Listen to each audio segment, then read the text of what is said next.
இன்றைய வானிலை கடந்த 24 மணி நேரத்தில் தமிழகத்தில் பெரும்பாலான இடங்களில் மழை பெய்துள்ளது.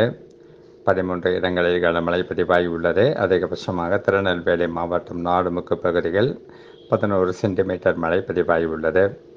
வானிலை முன்னறிவிப்பை பொறுத்தவரை தமிழகம், புதுவை மற்றும் காரைக்கால் பகுதிகளில் அடுத்த 24 மணி நேரத்தில் அநேக இடங்களிலும், நாளை ஒரு சில இடங்களிலும் இடி மின்னலுடன் கூடிய லேசானது முதல் மிதமான வரை மழைக்கு வாய்ப்புள்ளது.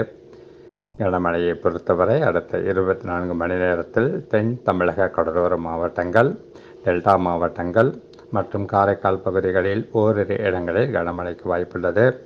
சென்னை மற்றும் புறநகர் பகுதிகளில் அடுத்த 2 நாட்களுக்கு வானம் ஓரளவு மேகமூட்டத்துடன் காணப்படும். நகரின் ஒரு சில பகுதிகளில் இடி மின்னலுடன் கூடிய லேசானது முதல் மிதமான வரை மழைக்கு வாய்ப்புள்ளது. மீனவர்களுக்கான எச்சரிக்கை எதுவும் இல்லை.